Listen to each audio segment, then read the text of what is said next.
It's turning into a bit of a strike fest, which, as we all know, will end up being completely counterproductive. Everybody's doing it. We've got rail strikes, which are dragging on, tube strikes, postal strikes with 115,000 workers downing tools. We've had barristers, dockers, all in the last few months or so. And this week we also saw 70,000 people in the University and College Lecturers Union walk out. So it'll probably come as no surprise that for the first time ever, the Royal College of Nursing is announcing strike days and more than 300,000 nurses will stop working. The Royal College of Midwives is also consulting its members, as are the junior doctors in the British Medical Association. It's turning into the hokey-cokey. Others voting for potential strike action include 400,000 NHS workers in unison. We'll find out in January whether they're going to go on with it. And their General Secretary, Christina McAnear, said, "Coordinated action unites us and we have a single goal: end this pay crisis in this country." So basically, if they all strike and people start dying, the government, which is us, will have to do something about it. But there's more. There's 400,000 teachers and support staff. Their unions are holding strike ballots.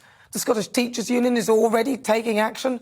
100,000 civil servants in the Public and Commercial Services Union have voted heavily for industrial action, despite the fact that we are in a mess for paying for a lot of them who sat down as they got a wage during the pandemic.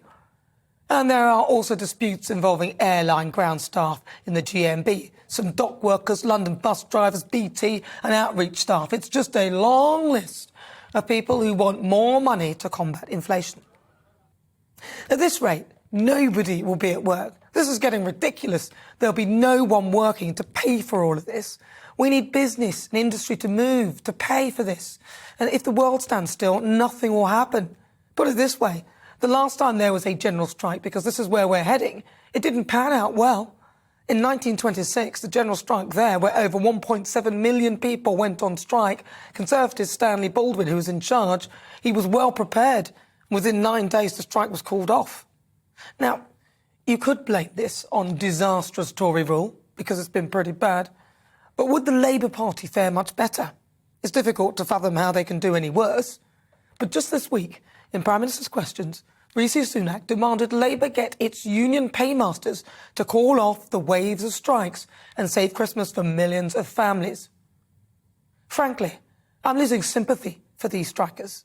This will cost the economy hundreds of millions of pounds, and we're already in a recession.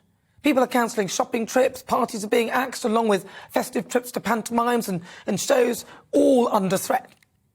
Look, I agree, people have the right to strike, but in the end, if you follow it through to its natural conclusion, the country will be bankrupt and nobody will win.